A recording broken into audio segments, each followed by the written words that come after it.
كل سنة في نفس الوقت ده بنكرر نفس الفيلم، نوتة جديدة وقلم جديد او ابلكيشن جديد عشان نخطط بقى للسنة الجديدة، ونبدأ بقى نكتب اهداف شكلها كده بيلمع وحلو وجذابة. وبعد شهر بالظبط ولا كأن اي حاجة من دي حصلت، خلاص نرجع بقى للحياة الفاضية اللي احنا كنا عايشينها. وده مش عشان لا قدر الله انت مش ملتزم او فاشل، ده لانك ببساطة بتخطط قبل ما تبدأ تفهم نفسك. فالنهاردة انا مش جاي اتكلم معاك عن ازاي تخطط، لكني جاي النهاردة اتكلم معاك عن الحاجات اللي لازم تكون مدركها وفاهمها كويس قبل ما تبدأ تخطط، عشان الخطط اللي تحطها ما تروحش في الفاضي، وعشان فعلا التخطيط بتاعك يتحول 180 درجة. فلو عايز بقى تعرف اكتر يبقى لازم دلوقتي تصلي على النبي وتتابع الحلقة دي للنهاية. انا طارق صادق وانت منورني.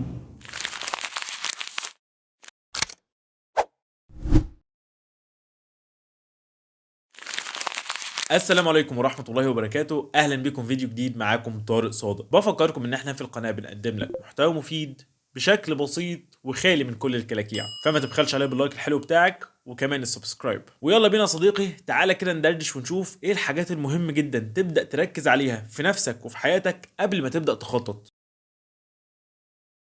اكبر غلطة ممكن تعملها وانت بتبدأ تخطط انك تبدأ تخطط للنسخة الخيالية اللي في دماغك ليك، مش النسخة الحقيقية اللي انت بالفعل عليها. يعني تبدأ تكتب في الخطة بتاعتك انا عايز اقرأ 30 كتاب في شهر، وعايز اكسب مليون جنيه في 6 شهور، وعايز ابقى بطل مصر رفع اثقال في رينج كده 6 ايام. انت مش كده يا صديقي، لان دي مش حياتك دلوقتي. فلازم اول سؤال تساله لنفسك، هو انا في انهي مرحله دلوقتي؟ هل انا طالب ولا خريج ولا واحد شغال ولا حد عنده مسؤوليات، ولا انا فين بالظبط؟ ومستواك ايه دلوقتي فعلا، مش المستوى اللي انت نفسك تبقى عليه. فبدل ما تبدا تقول انا عايز اقرا 30 كتاب وانت اصلا ولا بتقرا ولا بتحب القراءه ولا عمرك فتحت كتاب، ما تبدا تشوف لك هدف فعلا مناسب لشخصيتك ومناسب لحياتك. يعني انا مش بحب اقرا، انا بحب انفذ على طول، فروح اتعلم لك حرفه ولا مهاره انت شاطر فيها او عندك خلفيه عنها. فمش لازم نحط الاهداف اللي بتبان اوه يا نهار ابيض ده انت شاطر جدا، لكن الاحسن ان انا ابدا احط اهداف تناسب الشخصيه اللي انا عليها دلوقتي وتصلح فيها الغلطات اللي انا مش حاببها دلوقتي. مش لازم اكون النسخه المثاليه اللي الناس تقول يا نهار ابيض ده جامد جدا. اغلب اهدافنا للاسف جايه من حاجه زي المقارنه. صاحبي نجح انا عايز انجح، فلان ده كسب فانا كمان عايز اكسب، فلانه اللي هناك دي اتشهرت وعندها متابعين ما انا كمان عايز اتشهر، صاحبي ده لعيب كوره شاطر انا نفسي ابقى لعيب كوره زيه. مقارنه في مقارنه في مقارنه. لكن الاهم بجد قبل ما تبدا تقول انا عايز كذا، ابدأ اعرف انت عايزه ليه. هل ده فعلا هدفك انت وحلمك انت، ولا انت عشان شايفها بتلمع مع غيرك فانت عايز تبقى شبهه وخلاص؟ ببساطة صديقي، الاهداف اللي بتيجي من المقارنة هي في الاساس مش اهدافك انت، هي اهداف ناس تانية بتحققها ونجاحهم بيبهرك. فلما تبدأ تحط اهدافك انت اللي بجد، الحاجات اللي انت فعلا مهتم بيها حقيقي، هتقدر تستمر فيها. لانك لما تبدأ هدف هو في الاساس مش هدفك لكن هدف حد تاني انت عايز تقلده وخلاص، في الاول هتبقى متحمس عشان عايز تبقى شبهه، وبعد كده تبدأ تتعب، تزهق، ما تلاقيش دافع قوي فمش هتقدر تكمل فيه. فحط اهدافك انت اللي تناسبك انت، اللي نفسك فيها انت.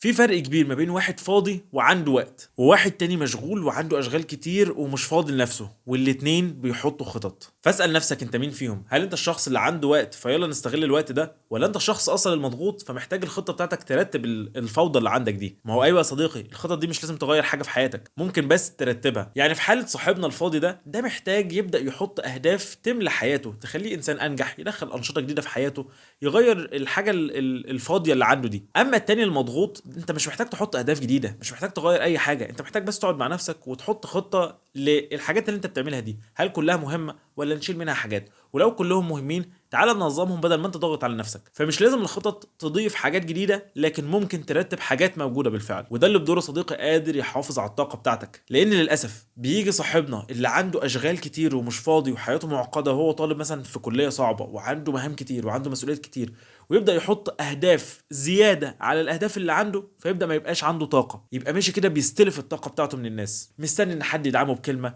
مستني ان حد يجي يديله دافع ان هو يكمل، مستني حد لما هو يقع يقف يطبطب عليه، لان هو من الاول اصلا هو على اخره يا عيني ما عندوش طاقه. وطبعا الناس اللي عايزه دايما يبقى عندها طاقه دي الناس اللي بتنزل دلوقتي بتعمل لايك وبتعمل سبسكرايب وتفعل زرار الجرس وموجودين معانا هنا في القناه دايما. فلو نسيت الحاجات دي يعني انزل اعمل شويه الحاجات دي، الفيديوهات اللي هنا بتدي طاقه على فكره. ولو لسه مكمل الحلقه لغايه هنا انزل اكتب لي تحت في التعليقات رقم 33، لان دي كلمه السر اللي هتعرفني مين صحابنا الابطال اللي مكملين لغايه هنا ومركزين ومصحصحين وما تاهوش مني. تكملة بس للكلام عشان ما نروحش للخطوة التانية قبل ما اقول الكلمتين المهمين دول، اعرف برضو ان في سنين مش لازم تحقق فيها انجازات، لكن ممكن تكون سنين بنجهز فيها لانجازات بعد كده. يعني مش لازم النهارده وانت مضغوط وعندك كل الضغطه دي تحط هدف دلوقتي ان انت عايز تبقى اشطر طبيب اسنان في الدنيا، لكن ممكن تحط هدف السنه دي ان انا واحد مضغوط وما عنديش وقت، فانا هدفي ان انا اجيب امتياز في المواد اللي عندي وانا طالب طب اسنان، علشان بعد ما اتخرج بعد 7 سنين ابقى دكتور شاطر. فالسنين بتاعت الدراسه دلوقتي او ال5 سنين 7 سنين اللي انا فيهم دلوقتي هم بحط اهداف تجهزني لهدف كبير. ففي عندك سنين بنحط فيها الهدف اللي عايزين نحققه، وفي سنين تانية ممكن نحط فيها أهداف تجهيزية لسنة جاية قدام. وربنا يديك ويدينا طولة العمر والصحة يا رب. في نقطة للأسف ناس كتير بتتجاهلها، هي إن مفيش حلاوة من غير نار. يعني ما ينفعش النهارده تبقى عايز تحقق أهدافك وتبقى ناجح وتبقى شاطر بدون ما تقدم أي تنازلات. الناس اللي بتبقى كده صديقي ناس خلاص عدت وصلت لمستوى كده من الرفاهية إن هي ممكن تنجح ومش لازم تتعب. لكن إحنا في البداية وأنت بتحط أهدافك وخططك لازم تبقى مدرك إنك لازم تضحي شوية. ممكن أضحي بأوقات من اللعب والخروج والفسح عشان عايز أذاكر وأشد حيلي، عشان عايز أنجح وأحقق أهداف معينة. فعايز تتعلم مهارة هتضحي بشوية وقت من السكرول اللي أنت بتعمله طول اليوم. عايز مصدر دخل يبقى هنأجل الخروجات اللي احنا بنعملها دي شويه. عايز تطور من نفسك يبقى ما ينفعش تبقى قاعد على الكرسي بتاعك ومريح طول الوقت. مفيش حلاوه من غير نار. حلو جدا يا صديقي ان الانسان تبقى نيته صافيه وعنده نيه دايما ان هو يعمل الحاجات الحلوه، بس النيه دي مش هتعمل لك حاجه. انا دلوقتي ناوي ان انا ابقى انجح واحد في الدنيا، هل ده كافي؟ هل خلاص طالما نويت يبقى خلاص ان شاء الله ابقى انا انجح واحد في الدنيا؟ مش هتحصل يا صديقي. ربنا بيخلينا ناخد بالاسباب. عايز تبقى ناجح قوم واشتغل وطور من نفسك. مش هتقول انا نيتي خير، انا نيتي ابقى حد ناجح ومثال النجاح يجي لك لغايه عندك. مفيش الكلام ده. الفرق ما بين الانسان اللي بيقدر يكمل في الخطه بتاعته والانسان اللي بيقع ان هو بيبقى حاطط بقى خطه عمليه، حاطط نظام ماشي عليه، مش ماشي كده بالبركه وبالنيه وان الدنيا هتتسهل والدنيا هتتعمل. حلو ان يبقى عندك النيه وانك تبقى واثق في ربنا، بس بكررها لك تاني، ربنا بيحبنا ناخد بالاسباب. لو هختم بنقطة صديقي لازم تكون النقطة دي، وهي نقطة المتابعة. ما ينفعش دلوقتي بعد ما احط النظام والخطة واظبط كده كل الحاجات اللي اتكلمنا عنها ابقى سايبها كده ماشية وخلاص. لازم تكون بتراجع وبتتابع وبتشوف انت حققت ايه وما حققتش ايه، وايه الحاجات اللي انت ماشي فيها صح وايه الحاجات اللي انت فيها غلط، وازاي تطور من نفسك وازاي تستغل نقاط قوتك وازاي تبعد عن نقاط ضعفك. المتابعة على الخطط مهم جدا للاستمرارية، وانك تعرف فين الغلطات فتصلحها وفين الحاجات الكويسة فتزود منها. فلازم يا صديقي بعد ما تبدأ تنفذ الخطط وتمشي في الطريق بتاعك تشوف انت بتعمل ايه وايه الخطه اللي انت ماشي عليها، لازم اول باول كده كل اسبوع تقعد وتتابع انت وصلت لايه وواقف معاك ايه الحاجات الكويسه ايه الحاجات اللي مش كويسه. وبكده يا صديقي اكون شاركت معاك حاجات مهمه لازم تكون مدركها قبل ما تقرر انك تعمل خطه السنه الجديده. وطبعا لو عايز تعرف بقى ازاي تخطط اصلا السنه الجديده فاحنا عملنا الفيديوهات دي قبل كده، لف عندي في القناه وشوف يا صديقي. وبالمره يعني وانت بتلف ابقى اعمل لايك على الفيديو ده، اعمل سبسكرايب وتابعني عشان الجديد دايما مفيد. ولو كملت الحلقه لغايه النهايه انزل اكتب لي تمت بحمد الله عشان اعرف مين صحابنا الابطال اللي كملوا الحلقه دي للاخر. وكالعاده يا صديقي لو عندك سؤال استفسار حاجه عايزنا نعمل عنها حلقه منفصله يبقى اكتب لي دلوقتي في التعليقات وعينيا الاتنين ليك يا صديقي. اتمنى بجد في النهايه تكون الحلقه دي لطيفه وخفيفه، تكونوا اتبسطتم واستفدتم. كان معاكم طارق صادق، والسلام عليكم ورحمه الله وبركاته.